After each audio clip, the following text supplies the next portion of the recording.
오늘의 주요 뉴스입니다. 정부는 감염 확산을 막기 위해 12일부터 수도권의 사회적 거리 두기 4단계를 2주 동안 실시하기로 했습니다. 문 대통령은 12일 수도권 특별방역 점검회의 소집을 지시했습니다.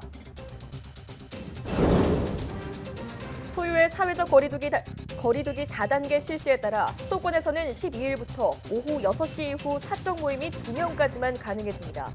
집회와 행사가 전면 금지되고 결혼식과 장례식에는 친족만 참석할 수 있습니다.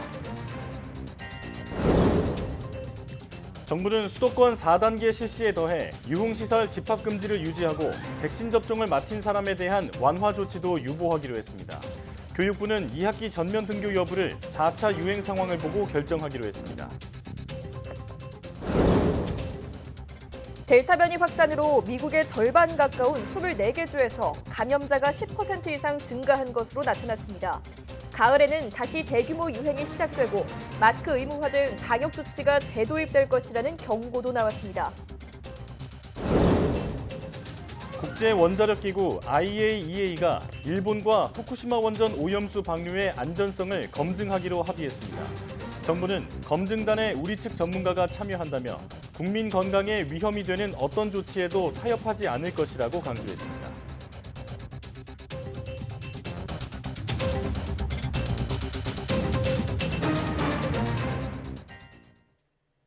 여러분 안녕하십니까? 사이언스 투데이 시작합니다. 정부가 코로나19 확산세가 거센 수도권의 사회적 거리 두기를 최고 수위인 4단계로 격상했습니다. 국내 코로나19 사태 발생 후 거리 두기 최고 단계가 적용되는 것은 이번이 처음입니다. 특히 이번 조치는 4단계 방역 수칙에 더해 고위험 시설인 유흥시설 집합금지를 추가하고 백신 접종 완료자에 대한 인센티브도 보류함으로써 사실상 4단계 플러스 알파로 평가됩니다. 중앙재난안전대책본부는 오는 12일부터 25일까지 2주간 서울, 경기, 인천 등 수도권 지역에 새로운 거리두기 4단계를 적용한다고 밝혔습니다. 당초 정부는 서울만 단독으로 4단계를 적용하는 방안도 검토했으나 경기, 인천 지역에 대한 풍선 효과가 우려됨에 따라 수도권 전체를 하나로 묶어 초고강도 조치를 취했습니다. 그렇다면 최고 수준인 새로운 거리두기 4단계가 수도권에 적용되면 무엇이 어떻게 달라질까요? 화면으로 살펴보겠습니다. 다음 주 월요일부터 수도권에 적용되는 새로운 사회적 거리두기 4단계. 낮에는 4명까지 모일 수 있지만 오후 6시 이후에는 2명까지만 사적 모임이 가능합니다. 사실상 야간 외출이 제한되는 셈입니다. 또 1인 시위 이외의 집회와 행사는 전면 금지되고요. 클럽과 헌팅 포차, 감성주점이 포함된 유흥시설 집합금지가 유지됩니다. 식당과 카페, 노래 연습장, 실내 체육시설 등 다중이용시설은 밤 10시까지만 운영할 수 있습니다. 종교시설은 비대면으로 예배나 미사, 법회를 해야 하고요. 결혼식장과 장례식장은 친족만 참석할 수 있게 됩니다. 숙박시설은 객실 내 정원 기준을 초과해선 입실할 수 없고 모든 객실의 3분의 2만 운영해야 합니다. 정부는 더는 물러날 곳이 없는 만큼 불필요한 모임이나 이동을 최대한 자제해달라고 요청했습니다. 또 이번 조치로 소상공인과 자영업자에게 어려움을 드리게 돼 송구스럽다며 피해를 완전히 회복하기는 힘들겠지만 손실보상법에 따라 최선의 지원이 이루어질 수 있도록 하겠다고 약속했습니다. 코로나19 확산세가 거세지자 문재인 대통령은 오는 12일 수도권 특별방역 점검회의 소집을 지시했습니다. 이 자리에는 오세훈 서울시장과 이재명 경기도지사, 김부겸 국무총리 등이 참석할 예정입니다. 청와대 박경미 대변인의 브리핑 직접 들어보겠습니다. 문재인 대통령은 오늘 참모회의에서 수도권 특별방역 점검회의 소집을 지시했습니다. 이에 따라 7월 12일 대통령 주재로 열리는 회의에는 수도권 광역단체장인 서울시장, 경기도지사, 인천시장, 그리고 부처에서는 국무총리, 행정안전부 장관, 보건복지부 장관, 국무조정실장, 질병관리청장이 참석합니다. 사회적 거리두기 4단계 격상에 따라 학교도 오는 14일부터 전면 원격 수업에 들어갑니다. 학원과 독서실은 12일부터 밤 10시 이후 운영이 금지됩니다. 김종균 기자의 보도입니다. 수도권 학교는 오는 14일부터 전면 원격 수업으로 전환합니다. 이러면 다음 주부터 시작되는 여름방학 전까지 최대 2주간입니다. 그동안 2, 3단계에서 매일 등교하던 유치원과 초등학교 1, 2학년도 모두 원격 수업을 합니다. 거리두기 4단계 격상은 7월 12일 월요일부터 적용이 되지만 학교는 학사 일정을 위한 준비 기간과 돌봄 공백을 최소화하기 위한 유예 기간을 두도록 했습니다. 다만 기말고사나 19일부터 시작되는 고3 백신 접종 관련 사전 교육 등은 등교가 허용됩니다. 학원은 사전 준비 기간을 두지 않고 바로 12일부터 밤 10시 이후 사용 제한이 이루어집니다. 4단계에 따라서 3단계부터 적용되는 이 좌석에 한 칸 띄우기를 2칸 띄우기로 바꾸고 10시까지 이용이 제한되는 두 가지의 변화가 있다고 볼 수 있겠습니다. 독서실도 밤 10시 이후 문을 닫아야 합니다.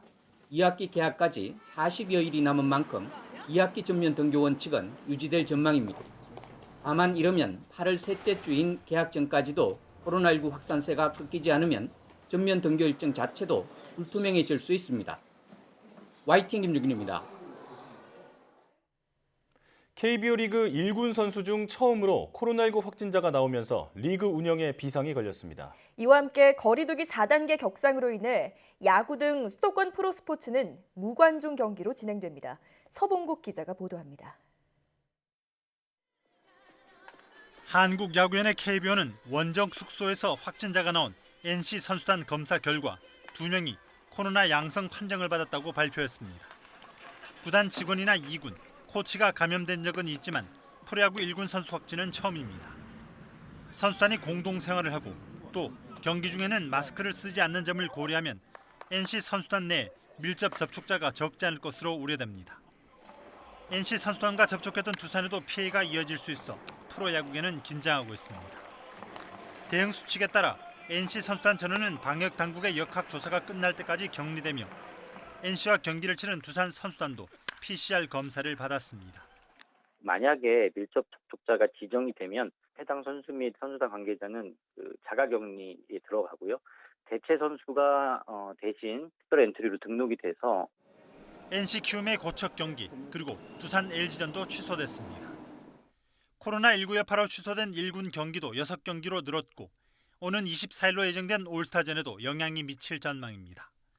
이런 가운데 사회적 거리두기 4단계 격상에 따라 프로야구는 2주간 수도권 무관중 경기로 진행됩니다. 비수도권은 각 단계별 수용 인원 비율에 따라 관중 입장을 적용합니다. 프로축구연맹 역시 수도권 9개 구단 경기를 향후 2주간 무관중으로 전환했습니다. 13일과 16일로 예정된 올림픽 축구팀 김학범호의 평가전도 무관중으로 치러지는 등 감염 공포는 전방위로 그라운드를 덮쳤습니다.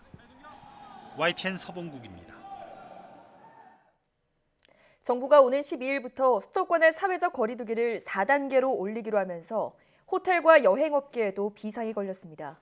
4단계 상황에서는 객실의 3분의 2만 운영할 수 있으며 호텔은 자체적으로 일부 예약을 취소해야 합니다. 호텔업계는 늦게 예약한 고객부터 순서대로 예약 취소를 요청할 계획입니다. 백신 접종 확대로 여행 상품 재개에 대한 기대가 컸던 여행업계도 코로나19 확산으로 문의가 급감한 상황입니다. 막 기지개를 켜던 대중음악 콘서트도 수도권 거리두기 4단계 격상에 따라 다시 직격탄을 맞았습니다. 4단계 조치에 따르면 정규 공연시설이 아닌 체조 경기장 등에서 열리는 대규모 공연이 전면 금지돼 콘서트를 취소하거나 비대면으로 전환하는 사례가 잇따르고 있습니다. 우선 토요일에 수원 실내체육관에서 진행할 예정이었던 싱어게인 톱10 전국 투어 수원 공연은 취소됐습니다. 또 23일에서 25일 수원 컨벤션 센터에서 진행 예정이던 미스터트롯 톱6의 전국 투어 수원 공연도 같은 행정명령에 따라 취소됐고 16일에서 18일 올림픽공원 체조경기장에서 계획됐던 미스터트롯 톱6 서울 공연은 무기한 연기됐습니다. 또 오는 17일 송파구 올림픽공원에서 열릴 예정이었던 2021 다시 함께 K-팝 콘서트는 대면에서 비대면으로 전환됐습니다. 최근 1000명대가 넘는 코로나 확진자 급증 사태는 사람들이 붐비는 유통과 방역 조치의 허점도 여실히 드러냈습니다. 여전히 QR코드나 방문자 명부 없이 매장을 운영한 백화점의 소극적 대응이 집단 감염을 자초했다는 비판이 일고 있습니다. 조용성 기자가 취재했습니다. 현대백화점 무역센터점은 직원뿐 아니라 방문객도 코로나19에 감염돼 확진자가 급증했습니다. 지난 4일 직원 2명이 확진된 뒤 직원이 일하던 매장 폐쇄와 오후 조기 폐점, 그리고 영업 재개를 오가던 백화점은 지난 6일부터 전체 휴점에 들어갔습니다. 결국 추가 확산을 최소화하고 안전을 고려해 오는 12일까지 무역센터점을 휴점한다고 밝혔습니다. 확진된 백화점 직원 일부는 증상이 나타난 뒤에도 근무한 것으로 역학조사 결과 확인됐습니다. 또 직원들이 식품창고 안에 있는 냉장실에서 마스크를 쓰지 않은 채 대화하고 간식을 먹은 사례가 있는 것으로 조사돼 백화점의 방역관리에 구멍이 뚫렸다는 비판을 받고 있습니다. 그동안 백화점이나 대형마트 방문객은 기록을 남기지 않아 역학조사에 한계가 있다는 지적이 많았는데 결국에는 현실로 나타났습니다. 방역당국은 QR코드와 수기명부가 없어 백화점 방문객을 특정할 수 없기 때문에 코로나 검사를 받아달라는 긴급 재난 문자를 발송했습니다. 또 백화점을 다녀가신 분들에 대해서는 검사가 진행 중에 있기 때문에 어느 정도 확산이 됐는지에 대해서는 며칠 동안의 검사와 조사를 해봐야지 알 수 있을 것 같습니다. 백신 접종률이 높아지며 소비 심리가 점차 살아나던 가운데 불특정 다수가 이용하는 유통가의 방역 조치 미흡으로 비로소 터질 게 터졌다는 비판이 나옵니다. YTN 조용성입니다. 국제원자력기구 IAEA는 일본과 후쿠시마 원전 오염수의 해양 방류를 모니터링하고 검토하는 데 대한 기술적 지원 범위에 합의했다고 밝혔습니다. 리디 에브라르 IAEA 사무차장과 히키하라 타케시 오스트리아 빈 주재 일본 대표부 대사는 IAEA 지원의 목적과 이행 방식, 준비 사항 등을 담은 위임사항 문서에 서명했습니다. 이에 따라 IAEA는 방류될 물의 방사능 정의, 방류 과정의 안전 관련 측면, 환경에 미치는 영향평가 등을 진행할 예정입니다. 아울러 IAEA는 이번 합의에 따라 오염수 방류 과정을 확인할 검증단의 구체적 활동 계획을 세울 수 있게 됐다고 설명했습니다. 검증단은 일본 주변국을 포함한 IAEA 회원국 출신 전문가 11명으로 구성되며 올해 안에 일본을 방문할 것으로 예상됩니다. 정부는 후쿠시마 원전 오염수 문제 해결을 위해 최선을 다하고 우리 국민의 건강에 위해를 끼칠 수 있는 어떠한 조치도 타협하지 않겠다고 강조했습니다. 국무조정실은 후쿠시마 원전 오염수 방출 검증을 위해 꾸린 국제원자력기구 전문가팀에 한국 대표로 원자력 안전 관련 전문가인 김홍석 박사가 참여하게 된 사실을 전하며 이같이 밝혔습니다. 김 박사는 UN 방사선 영향과학위원회 한국 측 수석대표로 활동하는 인지도 높은 방사성 물질 분석 권위자입니다. 정부는 IAEA 국제검증단에 우리 측 전문가가 참여하면서 일본이 후쿠시마 원전 오염수를 방류할 경우 직간접적 검증을 통해 우리 국민의 안전을 지키는 최소한의 안전장치를 확보했다는 점에서 큰 의미가 있다고 설명했습니다. 또 앞으로 IAEA 국제검증단 참여를 통해 오염수 처리의 전 과정이 객관적이고 실질적으로 검증될 수 있도록 최선을 다할 것이라고도 밝혔습니다.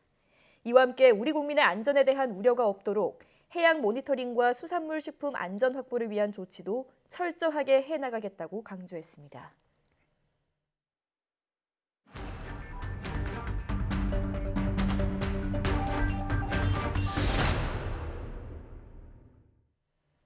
신규 확진자가 1,316명으로 이틀 연속 최다 기록을 경신했습니다. 정부는 수도권에 새로운 거리두기 4단계를 적용하고 2주간 강력한 방역수칙을 적용하기로 했습니다. 네, 코로나19 브리핑 고려대학교 약학대학 김정기 교수 전화로 연결해서 자세한 이야기 나눠보도록 하겠습니다. 교수님 나와 계시죠? 네, 안녕하세요. 네, 연일 최다 규모를 기록하고 있지만 아직 정점이 오지 않았다는 분석이 나오고 있습니다. 앞으로 얼마나 더 늘어날까요? 글쎄요, 이 부분은 앞으로 방역당국이 어떤 수준으로 대응을 하느냐, 그리고 국민들께서 어느 정도 따라주시느냐 등의 변수가 있기 때문에 정확한 수치까지는 예측하기는 상당히 어렵습니다. 네.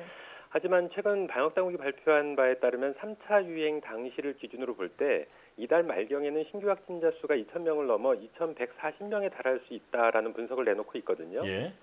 제가 생각하는 견해는 일단 3차 유행을 주도했던 바이러스와 지금의 유행을 주도하고 있는 바이러스는 다르다라고 하는 부분이 있고요. 현재는 기존 바이러스 대비 감염력이 3배 정도 더 강한 바이러스로 평가되는 델타 변이 바이러스가 현재 유행을 주도하고 있거든요. 예. 그렇기 때문에 지난 3차 유행 당시를 기준으로 예측한 결과, 즉 2,000명 수준보다는 신규 확진자 규모가 훨씬 더 증가할 것이다라고 생각을 하고 있습니다. 네. 자, 지금 상황도 심각하게 우려스럽습니다만 방역 당국은 더 나아가서 앞으로 하루 신규 확진자가 최대 2,140명까지 나올 수 있다고 예측했습니다. 이게 어떤 조건일 때 나올 수 있는 수치인가요?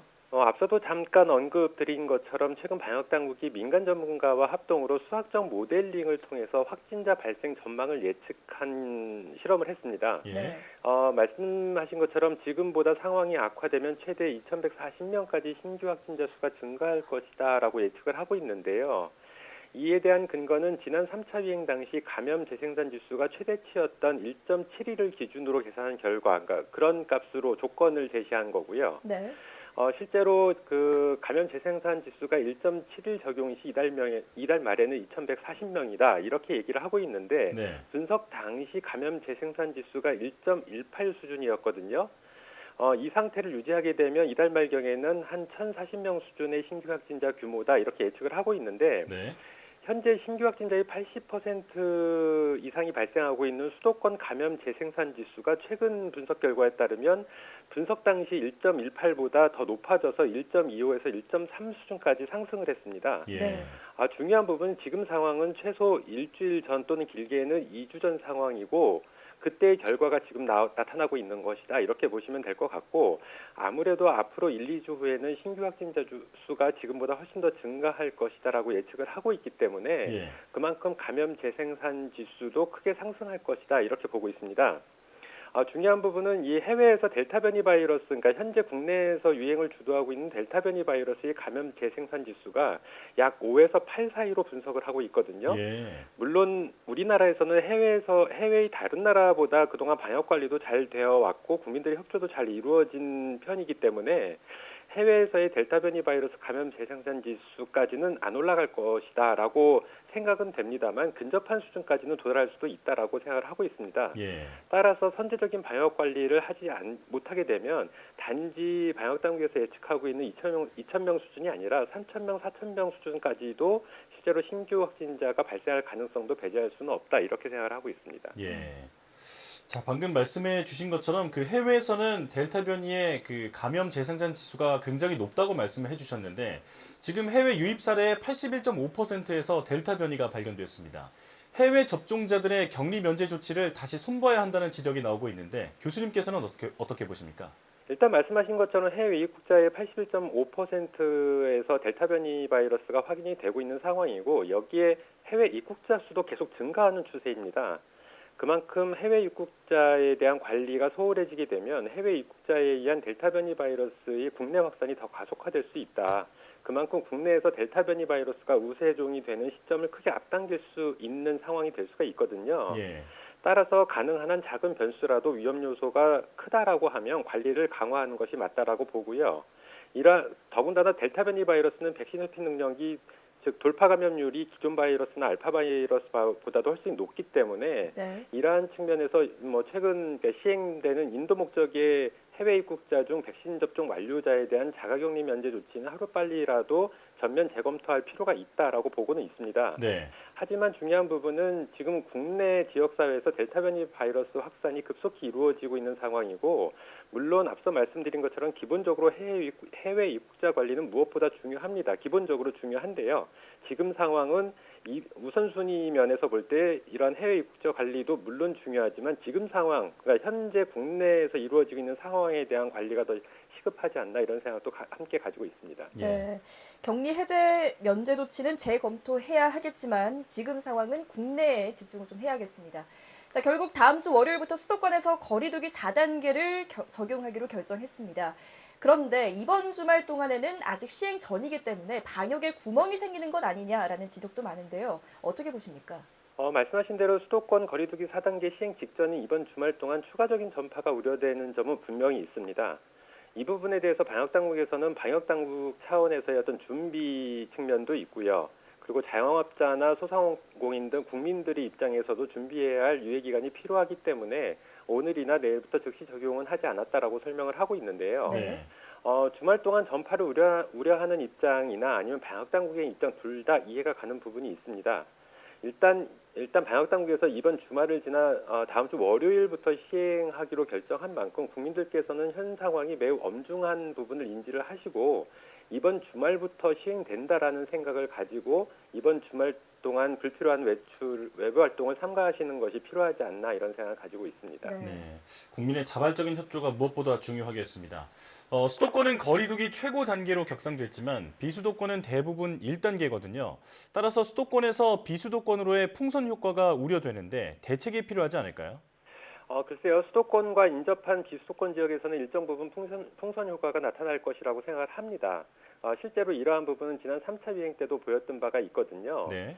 그런데 저는 개인적으로 인접 지역에 대한 이런 풍선 효과보다는 우리나라 자체가 1일 생활권이기 때문에 이로 인해 비수도권으로의 급속한 확산이 더 우려되는 부분이 있다라고 생각을 하고 있고요. 예. 이러한 부분은 실제로 최근에 이미 수도권에서 부산이나 대전으로 델타 변이 바이러스가 확산된 상황이 발생을 했습니다.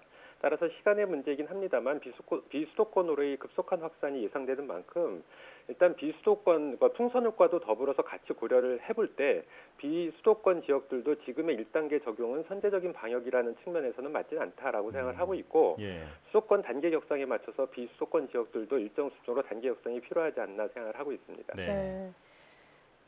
자, 지금까지 전문가와 함께 치명률이 낮아지면서 코로나19를 독감처럼 관리해도 되는 것 아니냐라는 주장이 나왔는데요. 방역당국은 시기상조라고 봤습니다. 교수님께서는 어떤 의견이신가요? 이 부분은 1차 기준 접종률이 30% 수준인 지금 시점에서 그리고 코로나19 팬데믹 이후 최대의 확진자가 발생하고 있는 지금 시점에서는 절대 맞지 않다라고 생각을 하고 있고요. 심지어 정부에서 늘 얘기를 해왔던 국민의 70% 백신 접종률이 이루어진다라고 하더라도 적용해서는 안 된다라고 생각을 하고 있습니다. 네. 이 부분 제가 여러 번 말씀드린 부분이 있는데 부작용 등 특별한 이유로 백신 접종을 받을 수 없는 경우를 제외하고 거의 모든 국민들께서 백신 접종이 이루어진 이후, 즉 전 국민이 백신 접종 여부에 대한 선택권이 주어진 이후에나 고려해 볼 수 있다라고 생각을 하고 있고 예. 일정 수준의 백신 접종률이 있을 때 적용을 하게 되면 나머지 미접종자에 대한 급속한 확산이 발생할 가능성이 굉장히 높거든요. 그렇기 때문에 이 부분은 전 국민이 100% 가까운 접종률이 이루어진 이후에나 고려해 볼 수 있다라고 생각을 하고 있습니다. 네. 자, 지금까지 전문가와 함께 코로나19 상황 살펴봤는데요. 4단계 거리두기 적용 전인 이번 주말 방역에 빈틈이 생기지 않도록 더욱 철저하게 방역 수칙을 준수해야겠습니다. 지금까지 고려대학교 약학대학 김정규 교수와 함께했습니다. 교수님 고맙습니다. 감사합니다.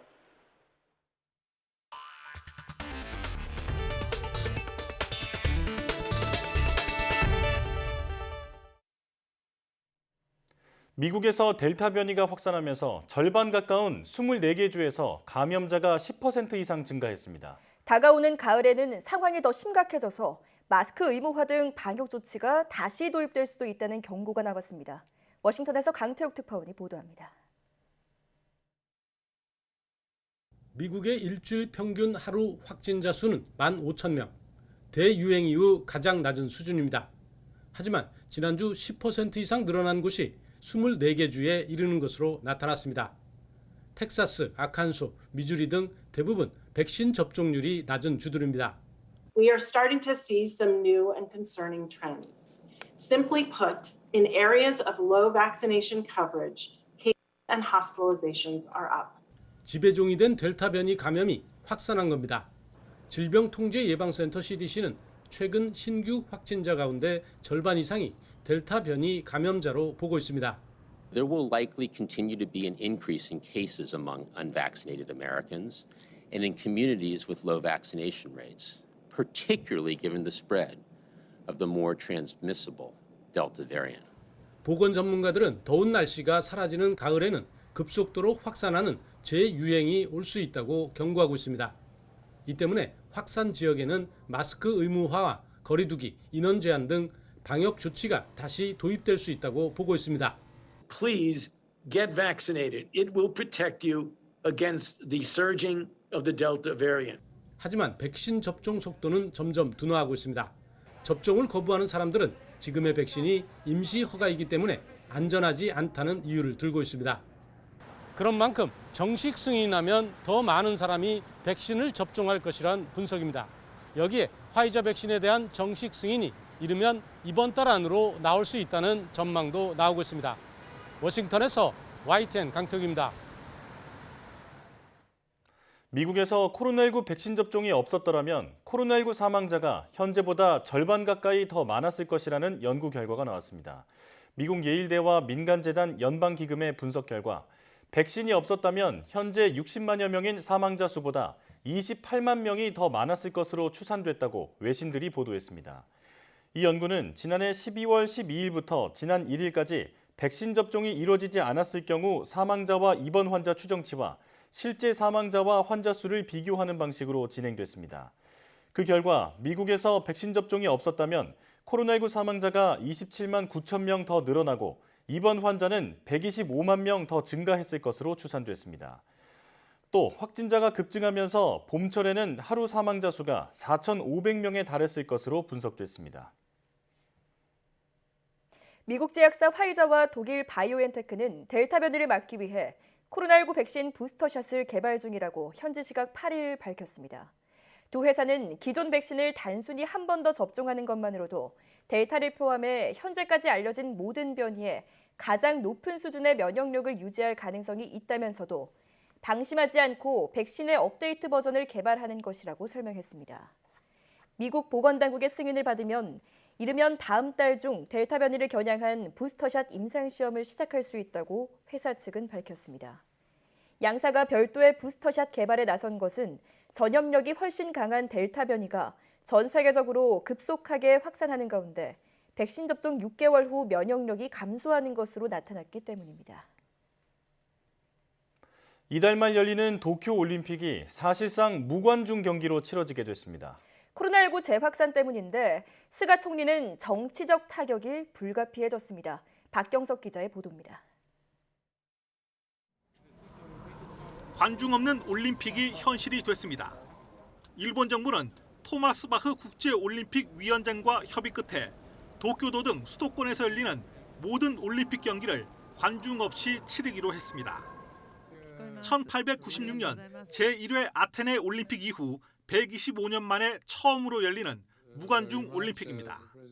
I think we can all be very satisfied that the strict measures having been established to protect everybody. 도쿄올림픽은 모두 9개 광역자치단체 42개 경기장에서 나눠 진행됩니다. 하지만 대부분의 경기는 무관중 방침이 적용되는 도쿄도와 사이타마현, 가나가와현과 지바현 등 수도권 4곳에서 열리게 됩니다. 미야기현 등 나머지 4개 지역에서는 수용 인원의 50% 범위 안에서 최대 10,000명까지 입장이 허용될 것으로 보입니다. 홋카이도는 관중 수용 여부를 논의 중입니다. 무관중 방침 결정에 앞서 일본 정부는 코로나19 재확산에 따라 도쿄 지역에 4번째 긴급 사태를 발령했습니다. 変異株の影響を考慮し、再び全国への感染拡大を波及させないためにも対策を強化する必要があります。こうした状況を踏まえ、緊急事態宣言を東京都を対象に発出し、 올림픽 개최를 치적으로 삼아 연임을 시도하려던 스가 총리는 코로나19 확산 속에 무관중 방침까지 결정되면서 사면 초과 신세에 내몰리게 됐습니다. YTN 박경석입니다. 미국 국무부가 북한의 해킹이 중대한 사이버 위협이라면서 국제사회의 협력이 필요하다고 밝혔습니다. 네드 프라이스 국무부 대변인은 현지 시각 8일 브리핑에서 최근 한국의 핵 연구 관련 센터가 북한 소행으로 보이는 해킹 공격을 받았다는 질문에 이같이 답했습니다. 앞서 국가정보원은 국회 정보위에서 한국원자력연구원이 북한의 소행으로 추정되는 해킹 공격에 12일간 노출됐다고 보고했습니다. 프라이스 대변인은 관련 보도에 대해 좀 더 폭넓게 얘기하자면 북한의 악의적인 사이버 활동은 미국을 위협하고 동맹과 파트너, 전 세계 국가를 위협한다며 북한은 금융기관에 중대한 사이버 위협을 가하고 있다고 설명했습니다. 또 북한은 사이버 스파이 위협으로 남아있고 우리가 최근 몇 년간 본 것처럼 파괴적인 사이버 활동을 할 능력을 보유하고 있다고 지적했습니다.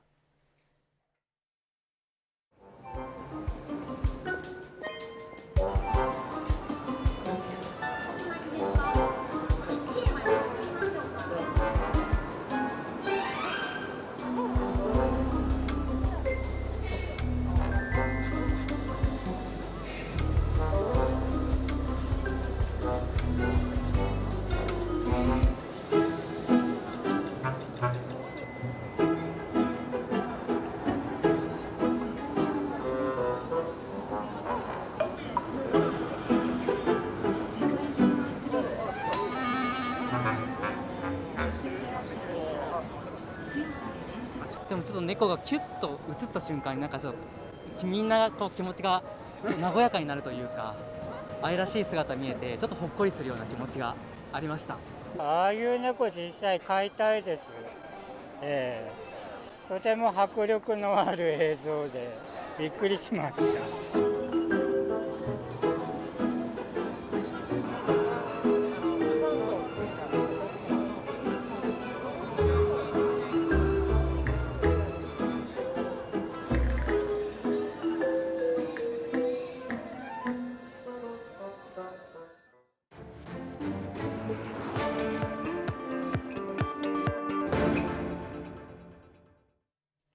한 주간 가장 주목받은 과학 소식을 하나로 알아보는 사이언스 핫5 시간입니다. 네, 이번 주에는 어떤 이야기가 시청자들의 주목을 받았을까요? 이동은 기자와 함께 알아보겠습니다. 어서 오십시오. 네, 5위 소식부터 알려주시죠. 네, 얼마 전에 이 국내에서 천연기념물인 장수하늘소가 유충에서 탈피한 뒤에 나무 구멍을 뚫고 나오는 이 우화 장면이 포착이 됐습니다. 네. 이 강원도 영월군의 천연기념물 곤충연구센터가 이 촬영에 성공한 건데요. 특히 장수하늘소가 이렇게 야외에서 자연 우화하는 모습을 카메라에 담은 것은 처음이라고 합니다. 네. 이곳 센터의 이 야외 사육장에서는 지난달 25일부터 지난 4일 사이에 이 수컷 4마리와 암컷 2마리 모두 6마리가 탈피 후에 성충이 됐는데요. 2017년 암컷 장수하늘소가 산란한 지 4년 만에 일어난 거라고 합니다. 네. 이 덕분에 장수하늘소의 생육 주기도 이번에 처음으로 밝혀졌는데 그동안 이 장수하늘소는 보통 5년에서 7년 만에 우화한다고 알려져 있었지만 이번 관찰을 통해서 이 우화 기간이 3년에서 4년 정도라는 사실을 알게 된 거죠. 네. 또 이 장수하늘소는 북방계 곤충으로 여겨졌었는데 중부 이남에서도 이렇게 문제없이 살 수 있다는 것이 이번 실험에서 밝혀진 겁니다. 이 자연에서 장수하늘소가 출현하는 시기가 보통 6월에서 8월 정도이기 때문에 앞으로 이렇게 자연에서 우화하는 개체가 더 나오지 않을까 이 센터는 기대하고 있습니다. 네. 곤충을 좋아하는 사람들 사이에서는 장수하늘소가 꼭 한번 보고 싶은 그 네. 전설의 곤충이라고 하는데 개체 수가 얼른 회복됐으면 좋겠습니다. 자, 4위 소식은 뭔가요? 네, 우리가 보통 이 이산화탄소를 줄이는 방법이라고 하면 이 나무를 많이 더 심는다거나 숲을 더 늘린다거나 이런 걸 떠올리게 되잖아요. 네. 그런데 이 우리나라 갯벌이 이런 나무나 산림에 못지않게 막대한 양의 이산화탄소를 흡수한다 이런 연구 결과가 나왔습니다. 예. 이 서울대 연구팀이 지난 2017년부터 4년 동안 전국에 있는 이 20개 갯벌에 모래와 뻘을 채취를 해서 이 탄소 흡수량을 측정을 해봤는데요. 그 결과 이 갯벌이 약 1,300만 톤 규모의 탄소를 저장을 하고 있고요. 예. 또 이 매년 26만 2천 톤의 이산화탄소를 흡수하는 것으로 나타났습니다. 그러니까 1년에 승용차 11만 대가 내뿜는 이산화탄소량을 흡수하는 그런 셈이 되는 네. 겁니다. 네. 이렇게 이 갯벌과 같이 해양 생태계가 저장하는 탄소를 우리가 블루카본이라고 하는데 나무나 숲이 흡수하는 탄소인 그린카본보다 이 블루카본의 흡수 속도가 50배는 빠르다고 합니다. 네. 그런데 뭐 그동안은 이런 블루카본의 가치가 상대적으로 주목받지 못한 게 사실인데요. 이번에 우리나라 갯벌의 이런 잠재적인 능력이 과학적으로 입증이 되면서 앞으로는 이 탄소 감축원으로서의 이런 해양 생태계 가치도 커질 것이라고 기대가 됩니다. 네. 저도 이 소식을 뉴스로 전해드리면서 처음 알게 됐는데 네. 지금까지는 이 가치가 좀 주목받지 못한 만큼 앞으로는 이 관련 분야 연구가 활발하게 이루어졌으면 좋겠네요. 네. 다음 소식은 뭔가요? 네, 최근에 이 코로나19 사태가 장기화하면서 아무래도 이 온라인 쇼핑을 이용하시는 분들이 상당히 많아졌는데요. 이 지난 5월에는 한 달간 이 국내 온라인 쇼핑 거래액이 처음으로 16조 원을 돌파하기도 했습니다. 예. 이 가장 큰 요인으로는 아무래도 이 음식 서비스 거래가 늘어난 것을 꼽을 수가 있는데 1년 전보다 무려 62% 이상이 증가한 것으로 나타났습니다. 네. 이 코로나19의 영향으로 배달 이용자가 사실상 뭐 많이 늘어나기도 했지만 이러면서 이 동시에 배달 음식 서비스 자체가 굉장히 다양해졌고요. 예. 또 이 식품과 관련한 이 새벽 배송 같은 것들이 확대된 것도 영향을 준 것으로 보입니다. 네. 또 이 온라인 거래가 늘면서 모바일 쇼핑 자체가 역대 최대 거래액을 기록하기도 했는데 전체 온라인 거래의 71.2%, 그러니까 한 11조 4천억 원 이상이 모바일로 이뤄진 것으로 나타났습니다. 가장 많이 거래된 것은 뭐 역시 음식 서비스였고요. 네. 또 우리가 흔히 요즘 주고받는 뭐 이쿠폰이라던가 또 아동용품, 애완용품 같은 것들도 모바일로 구매하는 비중이 커졌습니다. 예. 이런 온라인 쇼핑의 증가세가 단순히 이 코로나19의 영향으로만 볼 수 없다는 게 이 전문가들의 평가인데요. 이 배달 서비스가 다양화하기도 했고요. 또 이 모바일 결제 시스템이 굉장히 잘 갖춰져 있는 만큼 앞으로 대면 활동이 늘더라도 이런 추세는 아마 이어지지 않을까 이렇게 내다보고 있습니다. 예. 네. 잘 생각해 보니까 저도 요즘 오프라인에서 쇼핑을 한 적이 거의 없는 것 같아요. 네. 어느새 일상이 많이 변했다는 게 느껴집니다. 이제 2위 소식이죠? 네, 그렇습니다. 3분기부터 이 50대 이하에 대한 이 일반 국민의 백신 접종이 본격화하게 되는데 예. 상반기에 주요 백신이 아스트라제네카였다면 이 하반기에는 화이자와 모더나가 주력 백신이 될 예정입니다. 예. 네. 둘 다 이 mRNA 기반 백신인데 아무래도 이 RNA라는 게 이 유전 물질이라는 점 때문에 혹시나 이 백신이 우리 몸에 좀 장기적으로 영향을 주지 않을까 이런 우려들이 많이 나오고 있습니다.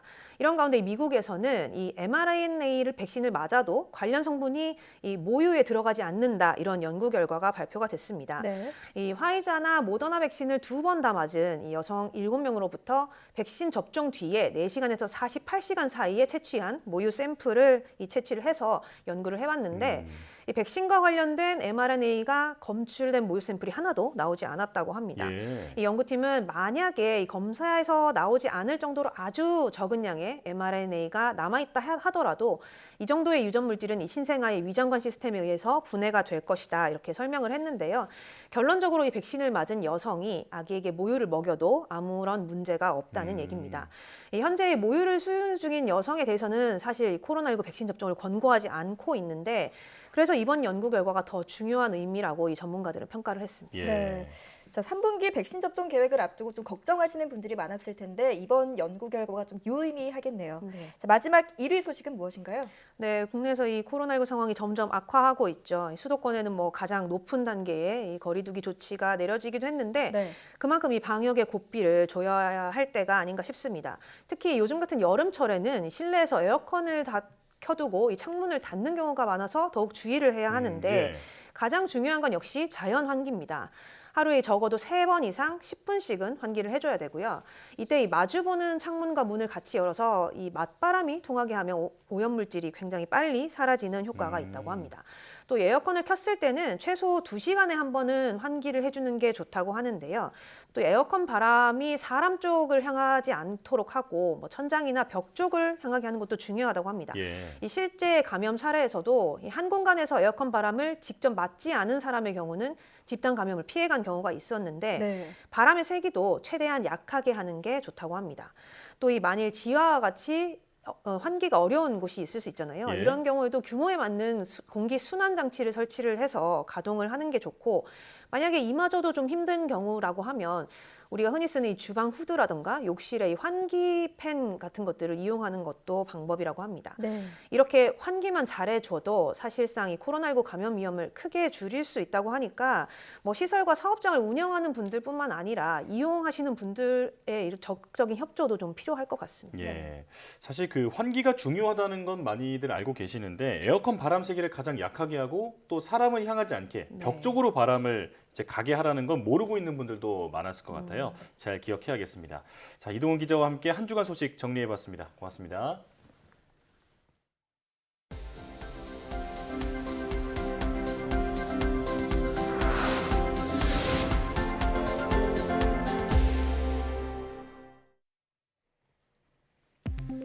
임혜숙 과학기술정보통신부 장관은 ICT 산업 현장에서 주 52시간제 시행이 안착되도록 꼼꼼히 점검하겠다고 말했습니다. 임 장관은 서울 영등포에서 열린 정보보안기업 스타트업 간담회에서 우리나라의 연간 근로시간이 OECD 평균보다 300시간 이상 길다며 이같이 밝혔습니다. 과기정통부는 지난 2018년 주 52시간제 시행 이후 ICT 업계의 제도 안착을 가이드라인과 보완 대책 등을 마련해왔습니다. 폐암 환자에게 면역 항암제를 투여했을 때 치료 효과를 예측하는 기술이 개발됐습니다. 연세암병원과 테라젠 바이오 등 공동 연구팀은 폐암 환자의 나이와 성별, 종양 크기 등 19가지 정보를 활용해 면역 항암제의 치료 효과를 예측하는 인공지능 알고리즘을 개발했다고 밝혔습니다. 알고리즘의 예측력은 82%로 기존 진단키트의 64%보다 우수한 것으로 나타났습니다. 면역 항암제는 인체 면역세포가 암세포를 공격하게끔 유도하는 치료제로 환자마다 효과가 달라 적합한 환자에게 투여하는 것이 중요합니다. 저용량 아스피린이 폐렴 환자의 합병증 위험을 줄여준다는 연구 결과가 나왔습니다. 영국 브리스톨대 의대 연구팀은 폐렴 환자 16,000여 명의 의료 기록을 분석한 결과 아스피린을 복용한 환자는 그렇지 않은 환자보다 심근경색 발생률이 54% 낮았다고 밝혔습니다. 또 뇌경색 발생률은 30% 낮았고 심근경색과 뇌경색을 모두 겪을 위험도 36% 낮은 것으로 나타났습니다. 아스피린은 염증을 억제하는 효과가 있다고 알려졌지만 건강한 사람이 복용할 경우 뇌출혈 등 부작용 위험이 있습니다. mRNA 기술을 기반으로 코로나19 백신을 개발한 미국 제약사 모더나가 최초의 mRNA 독감 백신도 개발하고 있습니다. 모더나는 18세 이상 성인 180명을 대상으로 mRNA 독감 백신의 1상과 2상 임상시험을 진행할 예정이라고 밝혔습니다. 이 백신은 A형과 B형 독감 바이러스 예방을 목적으로 개발 중입니다. mRNA 독감 백신은 여러 가지 항원을 섞을 수 있기 때문에 복수의 독감 바이러스에 효과가 있고 반응도 빠른 이점이 있다고 모더나사는 설명했습니다. 네이버는 뉴스 댓글에 작성자 프로필 사진을 띄운 뒤 악성 댓글이 뚜렷하게 줄었다고 밝혔습니다. 네이버는 댓글에 프로필 사진을 게시하기 시작한 5월 중순 이후 한 달 동안 악성 댓글을 걸러주는 AI 클린봇이 자동 블라인드 처리한 건수가 한 달 전보다 16% 감소했다고 설명했습니다. 또 이에 대해 댓글 작성자들이 표현에 더 신중을 기한 영향으로 보인다고 덧붙였습니다.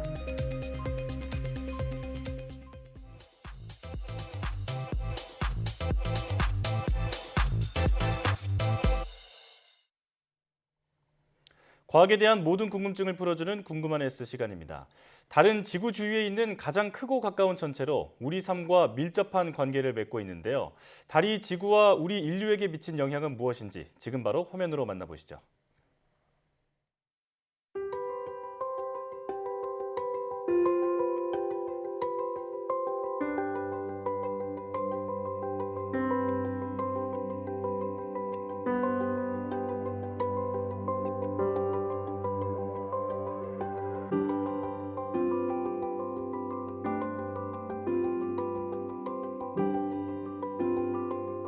인류에게 달은 밤을 밝혀주는 가장 밝은 빛이자 소중한 사람들의 안녕과 평안을 기도하기도 했던 대상이었죠. 또 인류 역사상 달을 디뎠던 유일한 천체이기도 한데요.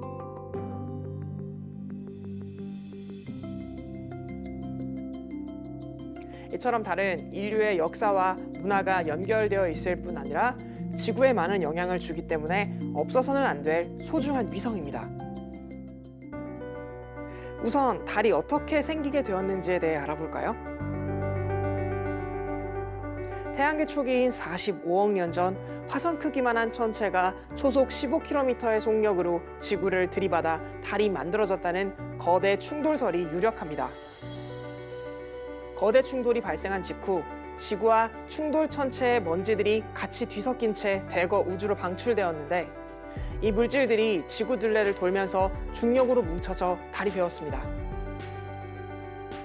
그렇다면 달은 우리의 일상에 얼마나 영향을 미칠까요? 한국은 뚜렷한 사계절을 갖고 있는데요. 우리가 사계절을 만끽할 수 있는 건 역시 달이 있기 때문입니다. 지구의 자전축은 23.5도 기운 상태로 태양 주변을 공전하는데요. 그러니까 계절에 따라 태양빛을 받는 시간과 양이 달라지기 때문에 사계절이 나타나는 것이죠. 지구는 왜 이렇게 기운 자세로 태양 둘레를 돌까요? 태양계 8개 행성의 자전축 기울기를 보면 8개의 행성 중 수성만이 자전축이 직립하고 있고 나머지는 정도의 차이가 있지만 하나같이 기우뚱한 모습입니다. 금성은 무려 177도로 뒤집혀 있으며 천왕성은 98도로 북극이 공전면에 가까이 누워 있죠. 행성들의 자전축이 이처럼 제각각으로 기우뚱해진 이유에 대해 과학자들은 태양계 초기 소행성 대폭격기를 거치면서 무수한 소행성들에게 얻어맞은 결과로 보고 있습니다. 기울기가 심한 정도는 그만큼 더 충격을 받았다는 증거가 될 수 있죠. 자전축의 기울기는 불변이 아니라 가변적인데요. 화성의 자전축은 다른 천체의 중력으로 인해 11도에서 49도로 변화하지만 이에 반해 지구의 자전축은 달이 안정적으로 잡아주고 있다고 하죠. 지구 기후의 변화가 나름 규칙적인 것은 달 덕분이라고 볼 수 있겠네요. 사계절만큼이나 뚜렷한 것이 바로 바다의 밀물과 썰물입니다. 하루 2번 들고 나는데 이를 조석이라고 합니다.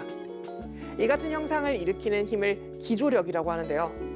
이 기조력은 달의 중력이 원천입니다. 한 물체가 다른 물체에 의해 중력을 받을 때 가까운 쪽이 더 큰 힘을 받고 반대쪽은 더 약한 힘을 받습니다. 이 중력의 차이를 기조력이라고 부르죠. 이런 달의 기조력에 의한 영향으로 생명체가 탄생했다는 견해도 있는데요. 조수간만의 차가 나타나면서 물이 빠진 갯벌에 웅덩이가 남았고 여기에 존재하던 많은 유기물이 결합해 DNA를 만드는 핵심 역할을 하게 되었다는 것이죠. 게다가 초기 생명체가 바다에서 시작돼 지표면으로 올라올 때 절충지대인 갯벌을 거쳤을 거라고 예상하고 있습니다. 갯벌은 셀 수 없는 많은 생명체가 살아가고 있는데요. 달이 없다면 생명체가 존재조차 하지 못했을지도 모르겠네요. 이 같은 밀물썰물 현상에서는 흥미로운 사실 하나가 더 숨어 있습니다. 바닷물이 움직일 때 물과 해저 바닥의 마찰이 지구 자전의 브레이크 역할을 해 지구 자전 에너지를 조금씩 약화한다는 건데요. 지구의 자전력이 약해지면 달의 공전에 영향을 미쳐 달 궤도를 점점 멀어지게 하고 그 결과 지구와 달 사이의 거리가 1년에 약 3.8cm씩 멀어져 간다고 합니다. 과학자들의 말에 따르면 달이 처음 만들어졌을 때는 지구까지의 거리가 고작 22,530km밖에 되지 않았다고 하는데요. 하지만 지금은 평균 40만 km로 최장 42만 km까지 멀어졌습니다. 1년에 3.8cm이지만 10억 년 동안 쌓이면 달까지의 거리가 무려 3만 8천 km가 됩니다. 이때가 되면 무슨 일이 일어날지는 아무도 장담을 못하겠죠? 달은 이처럼 인류의 삶에 많은 영향을 줬습니다. 과학의 발전도 결국 달 덕분에 가능해졌는데요. 물리학자 아이작 뉴턴은 젊은 시절 머리 위로 떨어진 사과를 보며 이런 고민을 했다고 전해지고 있습니다. 이렇게 작고 가벼운 사과도 지구의 중력 때문에 땅으로 떨어지는데 하늘에 떠 있는 거대한 달은 어떻게 땅으로 떨어지지 않는 걸까? 그 결과 달이 지구의 중력에 붙잡혀 있지만 지구 주변을 둥글게 맴돌고 있기 때문이라는 것을 알게 되었죠. 오늘날 우리도 뉴턴처럼 달이 지구 주변을 도는 것과 똑같은 원리로 수많은 인공위성을 띄울 수 있게 되었습니다. 오늘 궁금한 S에서는 달이 지구에 준 영향에 대해 알아봤는데요. 지구 옆에 머무는 달 덕분에 천문학이 발달하고 사계절을 갖게 되고 그리고 생명체가 탄생할 수 있었네요. 그럼 궁금한 S는 여기서 인사드릴게요. 과학에 대한 궁금증이 있다면 언제든 유튜브에 사이언스 투데이를 검색해주세요. 이상 궁금한 S였습니다.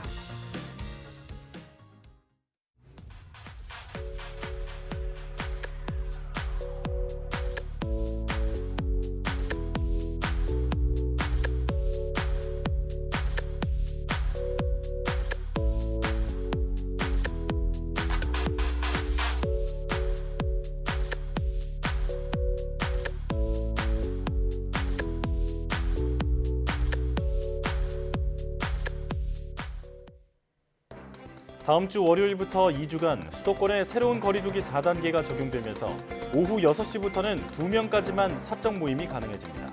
유흥시설 집합금지는 유지되고 다중이용시설은 밤 10시까지만 운영할 수 있습니다.